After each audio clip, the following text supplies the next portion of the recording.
Estamos de volta à terceira e última parte daqui da Casa dos Grandes, na Casa do Porto de Rio Tinto. Eu trazia agora para esta terceira parte aqui um tema que se afigura ser polémico, que tem a ver com o possível alargamento e as promessas que o Presidente eleito da Liga, recém-eleito, terá feito aos clubes mais pequenos e que, de certa forma, está na razão da sua eleição, que é de alargar e não haver descidas. Pelos vistos já não será bem assim, o discurso estará um pouco, digamos, terá a mudar um pouco o seu discurso. Ou seja, o que é que lhe parece o facto desta promessa ter existido e agora estar, de certa forma, a ser quebrada, que é um bocadinho, nós estamos habituados, não é? Mais para o lado da política. E se realmente também queria saber, aqui na vossa opinião, se esse alargamento se é benéfico, se não é, se é prejudicial, enfim, as consequências que isto arrasta atrás de si. Exatamente. Em relação à dita polémica que está a haver a nível do que foi prometido e do que se pode fazer, é assim, na minha ótica de ver, essa promessa nunca poderia ser, ou não pode ser para já, no imediato, nesse campeonato, é impossível, no campeonato está a decorrer. Isso teria que ser uma coisa programada anteriormente, antes do campeonato começar, para que essas ditas promessas fossem execuídas. Em relação a uma informação, ou seja, o diz e o faz o que faz.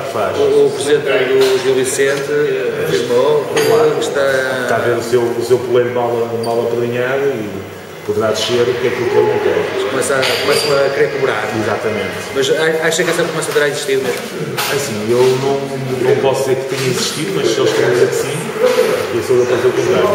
Agora, se eu tivesse lido ou ouvido alguma coisa do Presidente ali, confirmava, ou se não ouvi nada, não poderia confirmar a situação.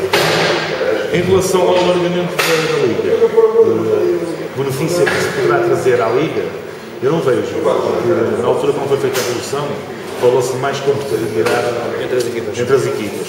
O alargamento, não sei se irá existir essa competição, essa competitividade. Poderá haver essa competitividade mais na tabela de meio para baixo. Na folgada de promoção? Presumo que sim, se calhar. Acho que seja mais a parte de baixo a ter mais competitividade do que a parte de cima. Ou seja, tentar igualar o campeonato a dois meios será a lógica dele. Agora não sei se isso será muito benéfico para o clube ou para o campeonato. Qual é a sua opinião? Eu ouvi, a única pessoa a quem ouvi essa promessa foi o Presidente do Gil Vicente. Do resto dos outros presidentes, dos outros presidentes do clube, ainda não ouvi ninguém dizer que tinha sido prometido isto ou aquilo. Eu acho que seria uma responsabilidade da parte do presidente eleito da Liga, Mário Figueiredo, porque agora, se calhar serão os clubes que se estão a tentar colar a um possível promessa de alargamento, possível promessa. E eles dizem assim, agora vamos cobrar, elegemos-lo, agora vamos exigir que efetivamente ele faça essa possível promessa. E já falavam de não descer ninguém, acho que isso era uma total desvirtuar da ética e da verdade desportiva, porque enquanto que algum daqueles clubes que estavam em posição de descer, jogando com outro que estivesse ali a querer ganhar o campeonato ou até na disputa dos lugares europeus, com certeza que poderia haver ali subornos, dizer, vocês não têm nada a perder, vocês já não descem e nós ganharemos, portanto, facilitem a coisa, nós damos tanto e vocês facilitem, não sei o quê. Portanto, acho que isso era um total desvirtuar da verdade esportiva. Haja ou não haja alargamento, deve e tem que haver despromoções, não é? Quer na Liga, na Primeira Liga, quer na Liga Orangina. Porque se efetivamente não houver despromoções, haverá, portanto, o desvirtuar do fator desportivo. Quanto à questão do benefício ou do prejuízo. Eu acho que poderia, de facto, ser bom até para dar mais relevo, saliência a algumas localidades e a alguns grupos mais pequenos, o facto de estarem na primeira. Acha que havia mais oportunidades para os jogadores portugueses? Agora, o que eu defendo, espaço maior. O que eu defendo é haver, o mercado aumenta, não é? Ou haver o alargamento. O que eu defendo é que efetivamente isso aconteça como acontece na Taça da Liga. Que na primeira parte, em vez de ser obrigatório entrarem com 2, com 3, com 4 jogadores nacionais, com um número qualquer, embora depois pudesse haver as substituições normais. Mas do início tinham que jogar com 3, 4 ou 5 jogadores. Era importante, quer para os jogadores nacionais se darem a conhecer, e a nível internacional as grandes equipas não perderiam valores nem qualidades, porque efetivamente tinham hipótese na segunda parte pôr a jogar os seus craques internacionais dos outros países que têm nesses clubes. Portanto, daríamos mais visibilidade aos nossos jogadores, com a obrigatoriedade de jogarem 3, 4 desde o início, com a hipótese de eles serem ou não substituídos ao intervalo, portanto, por outros jogadores. E em vez, até podia que em vez das 3 substituições, pudessem ser aumentadas 1 ou 2 substituições, que seriam logo efetuadas ao intervalo pelos tais internacionais, pelos tais portugueses que entrariam, portanto... Quando jogar é jogar na equipa, fazer na equipa iniciar portanto, o jogo com aos 0 segundos de início do jogo, com 3, 4 jogadores nacionais para efetivamente fazer brilhar mais os nossos jogadores nacionais. João Fernando, também uma das promessas do Presidente da Liga terá feito, digamos que era a Liga assumir ou chamar a si as receitas da televisão que são geradas a partir dos jogos, das transmissões, e depois ela por si só fazer a distribuição de uma forma mais igual a todos os clubes. Não haver aquela diferença dos grandes comerem tudo e os pequenos não comerem nada, que é um bocadinho isso que se passa hoje. Acha que isso é possível? Acha que isso é aconselhável? O que eu penso que se passa é uma boa ideia, que também acho que foi um trunfo eleitoral do Presidente. O que eu penso que se passa aqui é que exatamente, muitas das vezes, o futebol mistura-se com a política e as eleições no futebol são parecidas com a política. Como assim? E mais uma vez, parece que existiram aqui promessas que são possíveis de concretizar. Tais como não impedir que desçam equipas de divisão para que outras pessoas subam. Isso é uma coisa completamente ilógica. Penso que ninguém iria aceitar que fosse passar de 16 para 18 e ninguém neste campeonato iria descer. Então teria que subir. Então as pessoas os clubes estavam a competir neste campeonato. Se chegam 2, teriam que subir 4. Sim, alguma fórmula teria que ser, ou 2, ou 3, ou 4, ou 6, quanto eles for. Alguma coisa teria que acontecer. Eu penso que aqui existiu exatamente uma questão política onde se faz promessas que já se sabe que não se consegue cumprir para se conseguir ser presidente da Liga. Penso que há visto que foi isso que aconteceu, porque o apoio não seria a Mário Figueiredo, seria o outro candidato, e estas promessas fizeram que à última da hora as coisas virassem e invertessem e existisse um outro resultado. Em questões do alargamento em si, eu volto a dizer que acho que é um bocado preocupante, porque se a situação económica dos clubes cada vez está pior, o aumentar... Pode haver mais jogos, ia gerar mais receitas. Sim, mas o haver mais jogos, só se for receitas televisivas, que isso pode ter significado, que eu não sei dizer. Não é das assistências. Mas de termos de assistências, nós já sabemos perfeitamente que só um punhado de clubes é que leva a assistência consigo. De resto, assistimos a jogos completamente fantasmas, nas bancadas, não é no campo, é nas bancadas, onde as pessoas não vão assistir a esses jogos. Não sei sinceramente que grande benefício isso pode trazer ao futebol português, nem compreendo tal situação disso poder dar possibilidades a mais jogadores portugueses poderem se mostrar. Não vejo grande benefício neste aumento de 16 clubes para 18. Digamos que será aqui mais uma sarilhada que está aqui, bem ao nosso estilo e ao nosso jeito. Sim, venha a nós o vosso reino. Que será decidido justamente lá para o final do campeonato, que é quando as coisas estão mais apertadas. Mas atenção que eu não defendo o alargamento. Pois, eu não percebi bem se defendia, por exemplo. Eu não defendo o alargamento. Agora, se efetivamente há uma promessa do Presidente da Liga que ganhou, se a maioria dos clubes estiverem de acordo, também acho que não é agora que vão faltar com a palavra, não é? Porque as palavras são para cumprir. Agora, nunca aquilo que o Presidente Gil Vicente dizia, que efetivamente este ano não descia ninguém. Isso é desvirtuar a vontade esportiva e a ética, não é? Mas digamos que o Armando vê como o grande problema o facto de não haver a descida, não tanto o alargamento. Sim. O grande problema é não haver descida do que propriamente o alargamento em si. O alargamento em si, desde que fosse para efetivamente dar mais visibilidade aos nossos jogadores, não é? Com uma imposição de que, desde o início, tivessem que jogar 4 ou 5 jogadores nacionais. Mas não precisa de 18 equipas, pois não fazer com 16.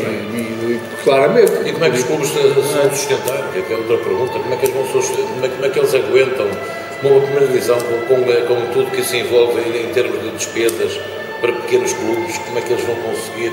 Eles vão se endividar ainda mais. Querem buscar as receitas aos grandes, às 3 grandes. Eu muitas vezes penso que nós devíamos ter uma liga, era mais. Mas aí os grandes também não vão nessa conversa, não é? Era para ter uma liga mais aguerrida, com digamos, grandes clubes. Para quantos clubes, por exemplo? Não sei, não sei quantificar. 16, 14, 12? Não, se calhar 12 clubes, se calhar uma grande liga de 12 clubes de primeira divisão. Se calhar é o ideal nesta situação daquilo que jogamos. E obrigado muitas das vezes a que grande parte dos jogadores das equipas sejam portugueses. Isso é que nos daria benefício. Isso é que nos daria benefício. Isso em relação aos jogadores portugueses. Os grandes nomes, nós vemos como buscar jogadores portugueses como grandes nomes. Está bem, mas João, fala-me assim, formam uma equipa portuguesa, Sporting, e vão para a Europa ganhar alguma coisa.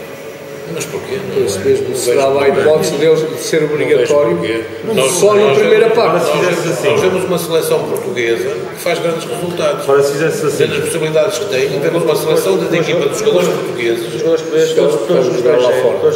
Que estão no estrangeiro porque não se consegue segurar um jogador aqui português. Não se consegue pelo mercado que existe no futebol, pela parte económica do futebol. Bem um estrangeiro é bom. Eu gostava de perder mais tempo, mas se calhar talvez noutra altura podemos a falar deste assunto. Temos de fazer uma quarta parte, se calhar. Uma quarta parte hoje já não vai ser possível. Temos de fazer um alargamento, vamos é aqui no nosso programa. Até porque nem estamos em nossa casa hoje. Não, eu sinto na minha casa. A maneira que foi recebido nesta casa, mas não é em casa. São duas coisas diferentes. Eu passaria já para o destaque da semana, Sérgio. O destaque da semana. Também acredito que não é muito alargado. Temos mais aqui 2 ou 3 coisas para falar. Para o destaque da semana, queria dar os parabéns às 2 equipas que se juntaram este domingo na Escola Secundária de Itinto, conforme tinha dito no anterior programa. Queria felicitar as melhoras e rápidas melhoras para o jogador 8 da equipa dos iniciados que adoeceu no jogo, que teve que ser transportado para o hospital. Como é que se chama? Mesquita. É o número 8, que estava com uma febre muito alta e teve que ser transportado para o hospital. E queria pedir aos associados da casa para que acompanhassem mais as equipas infantis e iniciados da casa, onde vamos estar no sábado aqui com os infantis na Escola Secundária Itinto.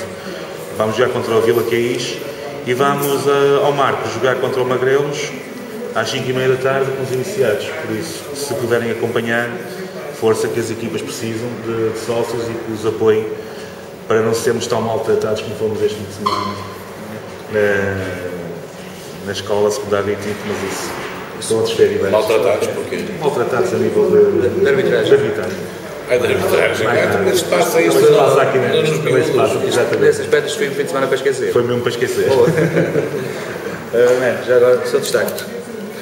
O destaque para mim, portanto, acho que a única coisa que de relevo para o futebol, e para desta vez não entrar na política, foi de facto o mercado de inverno. Portanto, as transferências que surgiram desde sexta-feira, o que falavas desde sexta-feira até hoje, com o Noel comandante, com o Lúcio Gonçalves, e para o Já logo, dois jogadores mais que nós já conhecemos. Mais um craque do Sport. Dois jogadores que já conhecemos, passaram. E o Porto tem outro, não é? Passaram, pois, mas o outro nós não conhecemos no nosso futebol. Eu estou a falar essencialmente daqueles que nós conhecemos e que já passaram pelo nosso futebol e que foi bom que eles tivessem regressado ao nosso futebol.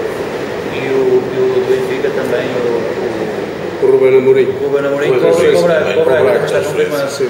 Também é conhecido, sou bem conhecido esse. E mais uma vez se vê que o Braga quer fazer parte dos grandes. E o Braga quer fazer, se é que já não faz, Ainda irá fazer. Irá fazer. João Fernando. Ainda bem o biberão ainda não é a papa, João ainda é o Fernando, leite eu acho só. que essas fotocópias aí não vai nada para o destaque da semana, penso eu. Não, temos aqui coisinhas para o destaque da semana, que é pouca coisa. Tenho pouca. Quero dar um destaque ao Augusto Inácio, o nosso grande treinador, o nosso grande sportinguista, e também compartilha também em muitos feitos que teve na Casa do Porto, e ele se calhar vai ficar contente de eu estar a falar isso dele como sportinguista, para estarmos aqui também na Casa do Futebol do Porto, que faz amanhã 57 anos. Faz amanhã 57 anos. É um indivíduo que... Está de saída, não é? Está de saída. Eu conheço pessoalmente, é um grande ser humano e é um exemplo para os sportinguistas e também para os esportistas também. Cá passou. Cá passou e é um grande exemplo como pessoa. Estava convidado para quando formos o nosso programa na casa do Núcleo Sportinguista para ser um convidado especial, mas pronto, a vida profissional dele leva agora para o Vaslui como treinador para uma equipa que está neste momento na 7ª posição, e ele vai ver, e esperamos nós que ele faça grande sucesso lá e que mostre o grande Augusto Inácio, o grande treinador e o grande atleta e o grande português que ele é. O segundo destaque que ponho, nós nestes últimos dias temos sido contactados por dezenas de nossos atletas, de treinadores, de dirigentes ligados às equipas de futsal que tivemos nestes últimos 10 anos de vida do Núcleo Sportinguista, que tivemos, conforme foi dito, neste ano, que fazer um interregno para que fosse possível dar avanço a outras situações que o Núcleo necessitava e tivemos que paralisar isso. Mas pronto, a força é tão grande que nos tem sido transmitida, e há um pedido muito grande dessas pessoas que querem que outra vez devam citar que o belo futsal, o futsal com mais garra e empenho de toda a Série Norte, conhecido pelos seus atletas que deixam tudo, o que têm e o que não têm em campo, e por muita força de toda essa gente que faz parte do nosso núcleo nestes 10 anos, nós vamos, nesta próxima época, reativar o futsal com equipas de séniores, com equipas de conformação também. Vamos reativar essa faceta que realmente foi algo que nos deu projeção durante estes 10 anos que nós existimos. E pronto, essencialmente é isso, e volto a dizer que o Núcleo Sportinguista de Gondomar verdadeiramente é o Sporting no Norte. Ok, fica o registro feito. Sem perder mais tempo, vamos agora então para o jogo mais valioso. Eu só vos queria, de certa forma, fazer aqui um resumo do que está feito para trás. Eu não sei se vocês têm um bocadinho a noção, mas nós já foram aqui falados 19 jogadores diferentes, apenas 3 de clubes que não sejam os grandes. Foi o Ricardo Marítimo, guarda-redes, o Mossoró do Braga, e foi o Baba, esse sim, várias vezes falado, do Marítimo. O resto são todos jogadores dos grandes clubes, e digamos que tem o mais pontuado até agora é o Rodrigo, o atacante, é o Rui Patrício. Só estamos a meio do campeonato. É o Rui Patrício, que é o que se calhar tem salvado um bocadinho o Sporting em vários jogos, e é o James do Porto. Aqui digamos que o Falcão, o Hulk não aparece aqui, o incrível. O Rui Patrício, que foi considerado a semana passada como o maior guarda-redes da Europa. Não sei se daqui a mais algum tempo não será o James e mais 10. Se calhar. Isso encaminha-se para lá. Ou o Ganso, se calhar. O Ganso já morreu. Está mais difícil. Pronto, feito um ponto de situação em relação àquilo que ao que foi feito para trás em termos de classificação, vamos a 2. Ora bem, para mim fica em primeiro Defoe. Sim. Em segundo, Varela do Feirense. O Varela. Varela, sim senhor. E em terceiro, fica Cristiano Rodrigues. O Varela, os 2 gols que fez. Os 2 gols que fez. Um não anula o outro, não dá efeito zero. Não dá efeito zero. Acho que é um bom jogador, está ali uma boa peça e gostei da exibição que o moço fez e pronto, teve o chamado o azar de ter metido a bola na bola da baliza. O terceiro, fica o Cristiano Rodrigues. Não é o Rodrigues. Não, o Cebolas. Mas conhecido por Cebolas. Eu, antes de passar, portanto, à classificação dos jogadores mais valiosos da semana, quero agradecer à direção da Casa do Futebol Clube do Porto, aos seus sócios e a todos os portistas, a maneira amável como fomos recebidos. Estamos quase a terminar o programa, portanto, e vou de veras satisfeito porque há sempre uma rivalidade entre o Porto e o Benfica e às vezes poderia haver algum conflito. Não. Longe disso. Cheguei à conclusão que efetivamente fomos muito bem recebidos. Quando chegamos aqui ainda estavam bastante pessoas aqui presentes no bar e na casa, portanto quero agradecer a todos eles a forma como foram recebidos. Em relação aos jogadores, para mim, em primeiro lugar, e porque eu não sou como alguns dos outros comentadores que é sempre 3 jogadores dos clubes, da cor, eu quero pôr em primeiro, e aí tenho que reconhecer o Paulo Lopes, porque efetivamente o Feirense fez, só sofreu 2 golos, deve-se ao Paulo Lopes, porque de facto fez uma belíssima exibição. Em segundo, o Rodrigo, porque fez um bom jogo, fez tudo para efetivamente conseguir, e nota-se que está ali um jogador com potencialidades. E em terceiro, o João Moutinho, porque eu continuo a apreciar as qualidades do João Moutinho, um homem de raça que não foi feito no Futebol Clube do Porto, veio para o Futebol Clube do Porto e continua a defender com todas as suas forças, com todas as energias, a camisola que neste momento defende. Raramente joga mal, não é? Portanto, é um jogador que raramente joga mal. Pode não ser excelente, mas é um jogador que se esforça por ser bom. João Fernandes. Ora bem, eu em primeiro vou pôr aqui o nosso Capitão América, o Nil, um homem que deu uma nova força ao Sporting, tentar no espírito a ver se conseguimos levar isto adiante e ficarmos bem qualificados, se não conseguimos ficar em primeiro. Em segundo põe o Rui Patrício, o nosso banco de guarda-redes. E em terceiro, realmente, é o Varela. O Varela é a personalidade. O Varela, do Feirense. Portanto, é a grande personalidade, é o homem que resolve o jogo. É o que eu digo, se calhar será o próximo a ser contratado pelo Benfica. Nunca se sabe. Como eu já tinha dito no início do programa, estamos na Casa do Porto, digamos que aqui o Sérgio Casal, digamos, está aqui como todo o Rodrigo, que isso lhe confere, o facto de jogar em casa. E tenho aqui agora, para rematar aqui o programa, estão as perguntas que eu gostava que as colocasse e pôr assim um ponto final. Exato. Antes de mais nada, queria agradecer a presença dos nossos colegas aqui na nossa casa e queria falar aqui para o Sporting. Sou o primeiro hoje. Hoje é o primeiro. É o destaque. Para quando um professor, para o nosso amigo João Pereira, regra de boa educação. Mas porquê? O que é que se passou com o João Pereira? Tem-se visto que é um jogador extremamente nervoso, tem-se visto que é um jogador que de boca não é nada muito afável, para que nos ajudarmos.